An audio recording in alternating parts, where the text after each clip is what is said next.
so for me, I think it was. I always knew I wanted kids, but I knew I wanted to specialise as well. So for me, I did wait until after I did my specialist course, my specialist training programme, and then I set up 2 referral centres, so one in South London and one in Reading, and I knew that would take a lot of energy and time to sort of build that list up.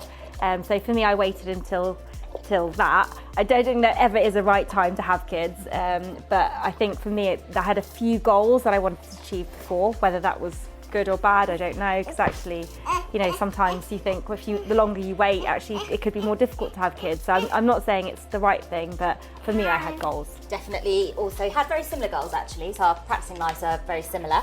I wanted to finish my specialist training, and then I wanted to get set up in practice and have a couple of established jobs, so that when I went away from maternity leave, I then could come back into environments that I was comfortable in.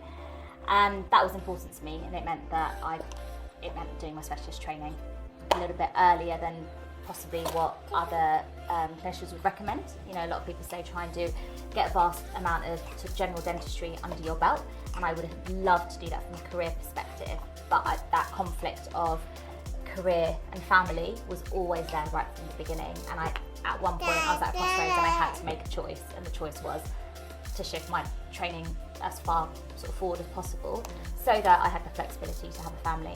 I think people say that, you know, like you have get loads of general practice experience first, but I think it depends. Like I know we're both quite career focused, and from a young age we're quite career focused, and I think sometimes you think, I mean, I worked really hard in those first 3 years. Like I went on loads of courses, I worked Saturdays, I worked evenings sometimes, and you know, just did loads, as much as I could in those first 3 years to enable me to specialise early and still get that experience. So I think for women, because if you want to go in early, you kind of, you know, you want to be at a certain place in your career and so you consciously, for me, I decided, you know, I'm going to do all this stuff, work harder maybe than other people initially, so I can specialise early. And I don't know, I'm sure you did the same, because I know you were very focused exactly initially. the same as that. I think what's interesting is you don't have that conversation on the other end. So some people that, you know, I definitely, from a few people, like, not in a bad way, but just, you're doing it really early, you specialise really early, and I just didn't feel comfortable to go into that conversation to explain why I did. I was almost a little bit embarrassed of it, like embarrassed to say, oh no, but my motivation is actually outside of dentistry, like part of my motivation is outside of dentistry. It is though, it is. I mean, there still aren't that many women specialists, I would say, in endo in particular. There are very few actually, and I know they're increasing. So I didn't have that person to say, actually, how did you balance it? But now I do quite a bit of teaching. A lot of women do come to me and they ask, actually, like, I know one of the ones that's specialising at the moment, she came to my course before she even got in, and she said, when I need to have a baby, I'm a bit older, when should I have a baby, what year? And it's nice to be able to give that advice and say, actually, no, you can do this, and this is how you do it. But I think I didn't really have that. It was all, I had a lot of older consultants who were like, you're specialising too early, same as what you had. And I was like, actually, no, in my head, but it was all in my head, it's like, no, I have to balance both, so this is when I have to do it, and I'll just work harder now. I do think that the landscape is changing a little bit now, so I don't think the numbers in terms of women specialists have increased on training programmes or in further education, but I think the women that are there are trying to strive to have both. So certainly I would say in the last sort of 2, maybe 3 years, I've been exposed to more women who are going through a lot of what we're talking about, so multiple pregnancies on the course. I know one of them who, I think, sitting her final exams just last year, and her due date was within a week of that, but she was still there at her specialist exams, you know, powering through. She could have chosen to defer that year, and there would have been absolutely no judgment on that, but she said, actually, no, I'm going to try and do it. I'm going to do it all, and I will. I just don't know how. I don't know how much these women they're not represented sort of out there as such, and so we know their stories because we're involved in them and we're there in that environment, but how much do other mums-to-be know that and realise that there is the ability to do that? Because I agree with Kreena, we certainly didn't. You know, we thought what we were doing is a little bit taboo, and you just don't speak about it. Even on the course, actually, I had like a couple of people say, you know, well, what's the point in you doing it, because you're going to come out, have a baby and not work anymore. And I mean, it is like that, and especially I think in endo, because it is very much male dominated further up. So I think it is one of those things you have to set a path, and then hopefully people will, become a little bit more aware that actually you can do these things. And I think sometimes people don't necessarily say these things they don't mean to say it in a negative way or a bad way, but a lot of it comes from our own internal insecurities as women, because the tradition has always been, the tradition is that you do put things aside and go down that route of family. So if you already have that internal conflict within yourself, and then you hear those kind of comments, even if they're not meant in a negative way, you take them on in a negative way, and then that does affect your journey to a certain degree and how comfortable you are talking about all of these things. This is quite an interesting question, because a lot of my mum friends said to me, Kreena, you're going to struggle going back. It's always difficult, like going back into practice. And I was like, no, I know what I'm doing. I've done endo forever. I teach endo. I do everything endo. Like, I live endo. I'm a proper endo geek. Like, there's no way. There's no way I'll struggle going back. And actually I did. So I only took 6 months off for him for various reasons, mainly because if I probably would have taken a year if I could have, but I couldn't find someone to cover my list. And I'd spent so long building it, I didn't want to take too long off and then, work my way down. So I only took 6 months off. Yeah. So the first month I went back, I really struggled actually, because I think I was comparing myself to myself. So it wasn't that, oh, my work is terrible, but I was like, the old Kreena could have done this much better than this Kreena can do it.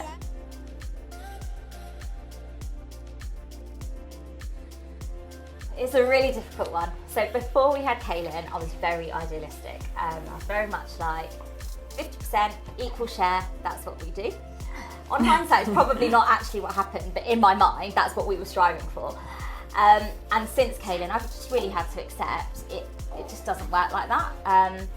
So the way that we try and do it is when we're both at home, it's equal and it's 50-50. And if one of us is out, the other one just has to accept and understand that it may actually just end up being 100% of the caregiving and 100% of the domestic work for that day, because it just needs to get done. The chores are tripled. For someone who's so small, I have no understanding how there is so much laundry for him. Like, his clothes are this small, but yet we have like basketfuls of laundry to do. And if you leave it, it will, nowadays it'll be like a week or 2 weeks, however long it will be. And it's awful to say, but that is actually the case. So we have had, I have had to accept that it isn't 50-50 anymore. But I would say that when it's top heavy one end, it can be either way. So it can be me or it can be John. The main downside is I don't like the way that he does everything. So there tends to be a bit of a white round afterwards. But that's what we strive for. I think that's the most you can ask for, is to sort of try and work together to find a happy compromise. And to listen. There are some days he just comes home or I come home and we're just knackered and you physically can't do it. And before I would have probably got a little bit annoyed by that, because I don't really like mess. But now I've learned to accept it, because you have to. Otherwise you're both miserable, and then I don't think you're the best parent you can be to your little one. And that, at the end of the day, that's the priority, isn't it? That's what we're all striving for. How about yourself? Oh gosh, it's a lot me. I'd love to say 50-50, but it's and that's the kind of person I am. Like, I'm quite feminist that way, and I'd like it to be 50-50, but he just doesn't think about things, and neither do I really. So we're both relatively disorganised, I would say, but he's far more disorganised than me, so I tend to have to pick it up. And it's got a little bit more equal in the sense that I give him duties to do. So it's like, in the morning you unload the dishwasher and then he'll do it, so it's fine. But if no one said that, he would definitely not unload the dishwasher. So I think it's just one of those things. And even when it comes to him, like, I'm definitely the main caregiver. My husband's great with him, but no, it is, I'd say it's me. Yeah, it's annoying, and I wish it wasn't like that. And we do argue about that quite a lot. But it is. It tends to be a lot me. Yeah. The more you talk to mums, what I realise, I think mums are great planners. So mums can plan and execute, whereas maybe it's a bit of a generalisation, but certainly in our marriage, like, John, my husband, is far more of an executor. So exactly like Kreena said, if I give him a list of tasks to do, they'll get done. But maybe the thought process for the tasks won't quite be there in the same way as it would yet for us. And he just delegates it, honestly. Like, so if I say, like, you're, you know, looking after Zach today or whatever, he will have his parents round, and that will be then his parents looking after Zach. So for us in my marriage, we very much accepted, if that's the case and I have patience, as much as is sort of possible, it's my husband John who will sort of have to go to the nursery, pick him up, stay at home, and he has the ability to work from home to a certain degree, and I guess that's the beauty of 2023 now, you know, that's become, you know, far more acceptable. But he also has his own business, right, so that comes, you know, with his own responsibilities. He can't always be away from the office or from meetings, he's really very much the face of it. So a lot of it is having open communication, I think, to understand that there are certain weeks or certain days that actually is just not as feasible for him. Touch wood, so far I haven't had to cancel any patients, but there's been days when it's really rocky, and more than anything for me, I find I used to think about it as just who's going to be there to look after him, so the actual chores, like to give him the antibiotics or the medicines, or give him the cuddle, or, you know, he's not feeling well, needs to have fluids. But actually what's far more important is who he wants, so it's the comfort in it. And I think where I find the balance difficult with this situation is that I know his preference at the moment would be me, right? It's that, you know, mother-child bond, and there is something in that, you know, that the way that he'll cuddle me when he's ill is different to how he would cuddle anyone else. You know, my husband would very readily agree, much to his annoyance. And you feel that guilt. You know, I go into work and I'm seeing patients, but my mind is at home because I'm thinking, my poor little boy's at home with a fever, not feeling great, and he'll make the best of his situation, but really you want to be there.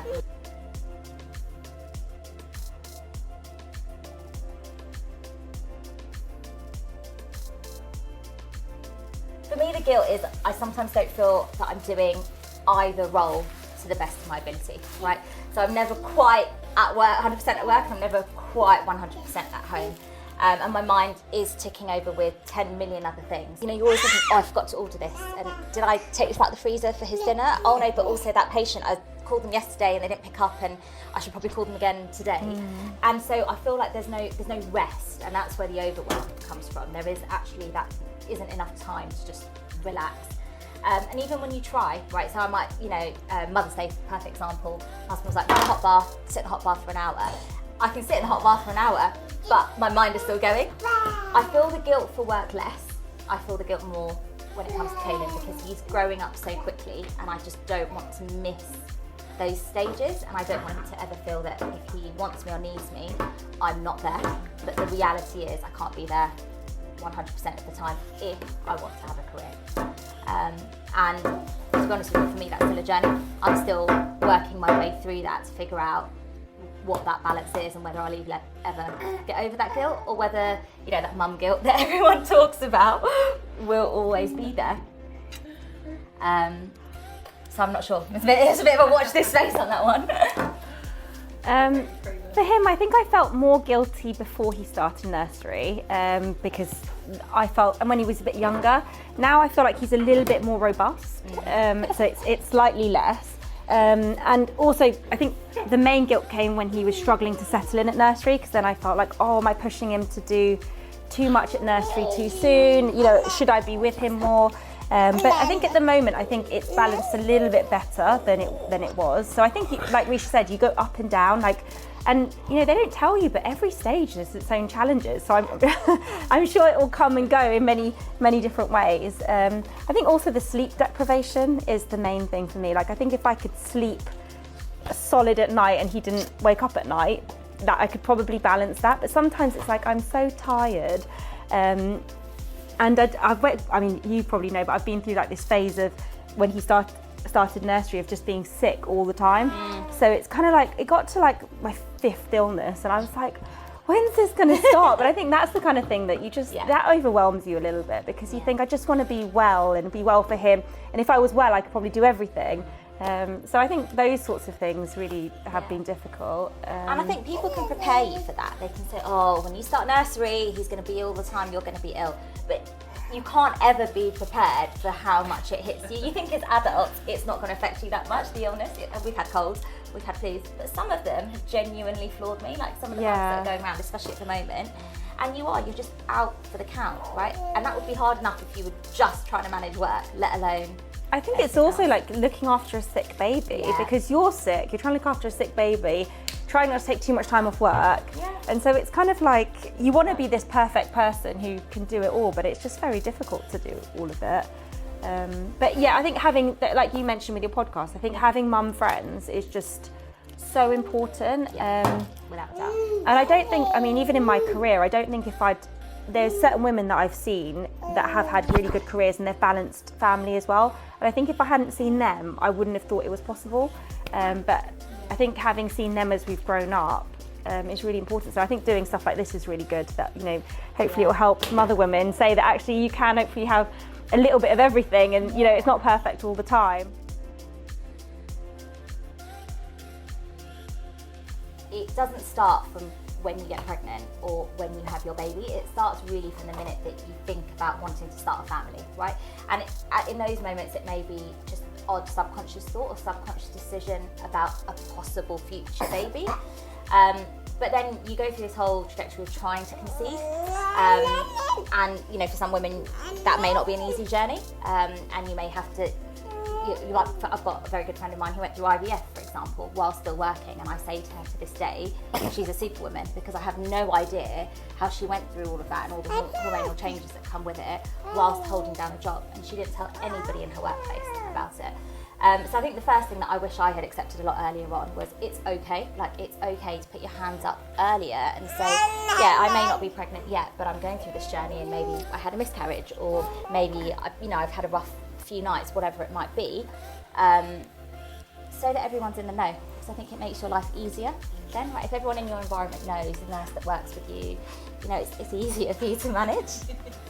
I think the second thing for me is community, like community, as, you know, build that community even if it's now, you know, as much as you can. You may not have kids yet, but there's plenty of mums out there that want to give that advice. The more you have, the easier it is. Someone will have gone through what you're going through, right? I know everyone's journey is different, but there will always be overlap. And that's, I think, really, really handy, for sure. And then I think finally it's this work-life balance that we talk about, work-family balance. What I wish I had known is that it's not this pinnacle point. You don't just suddenly achieve, you don't one day wake up and go, right, I've achieved it. We're there. I've got work down, I've got family down, I've got this balance down, and I'm happy, because one side will always tip, and there will always be a change, whether that's a growth spurt on their end, or something sick, or the practice is being taken over by a corporate, or you suddenly can't work the hours anymore, whatever it might be, that change will always tip the balance. So actually, for me, it's not about striving to achieve this balance, it's actually striving to become adaptable enough that whatever changes, you can get over that hurdle, and you have the mindset to feel like you're comfortable too. You know, you have the confidence to say, I can handle it no matter what it is. So that's sort of what I wish I'd known before I embarked on this journey. I think mine would be accept whatever help you can, because for everything else we do in dentistry, a lot of it's on you. Like, you achieve this, you go on this course, then you do this and whatever.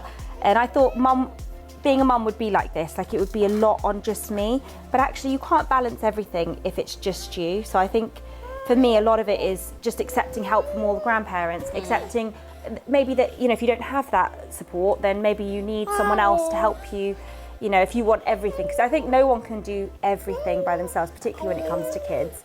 So I think just be prepared to accept help, you know. Who's on the phone? I don't know whose phone you're biting. You're phoning Nanny now. Come and get me. Mum's not giving me enough attention. Yeah.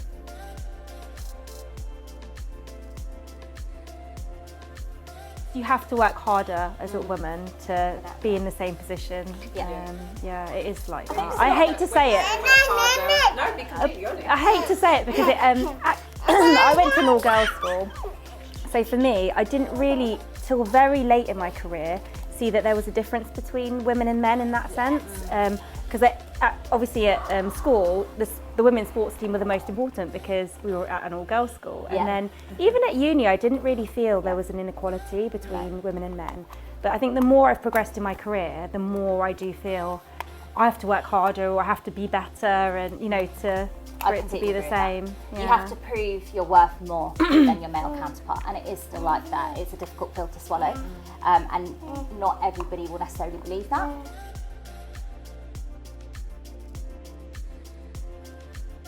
If I'm being honest, myself, but also the people that I want to gain opportunities from, right? So if you want to start branching out into different fields, whatever that might be, lecturing, education, whatever, to put yourself out there, it feels like you need to do more to get out there and to be given that opportunity in comparison to your male counterparts, for sure.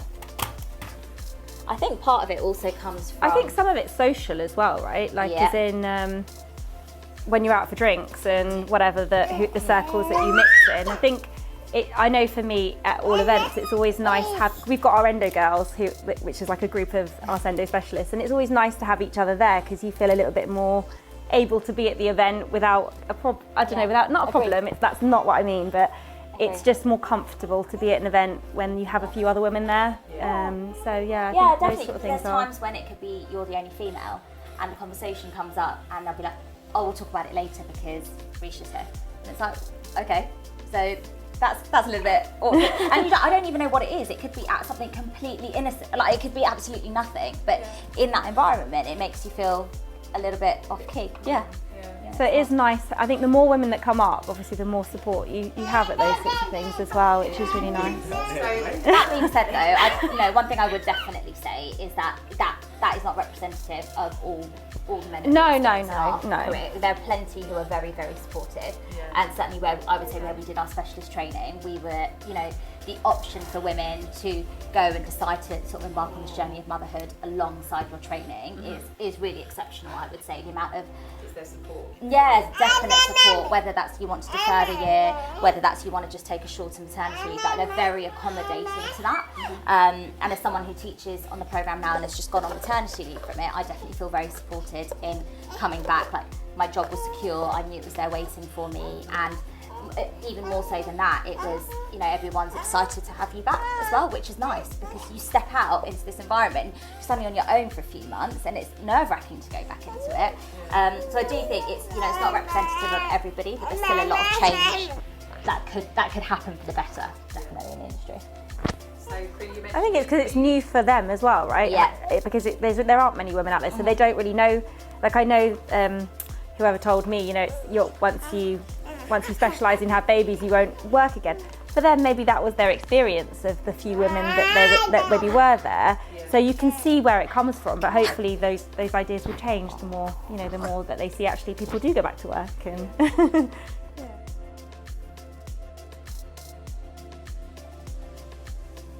I'm dying to go back to work for the diversity, right? So you sort of keep your brain challenged, see people that you met before, have some chit chat. But if you ask me if it was one way or the other, I'm always thinking, I want to get home to him. Yeah.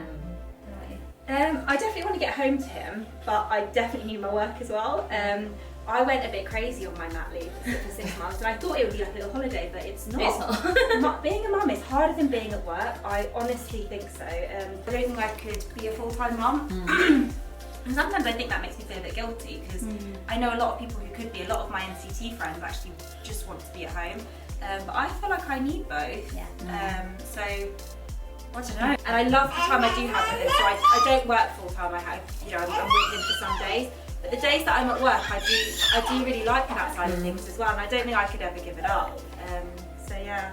Yeah. And that's the beauty of dentistry, isn't it? That we can afford to work part time. We're self-employed for a reason. We can pick, technically speaking, pick our days, pick our hours, and that allows us that little bit more flexibility to be in both arenas. Lovely, thank you, darling. Kissing. Yeah, all right, bud.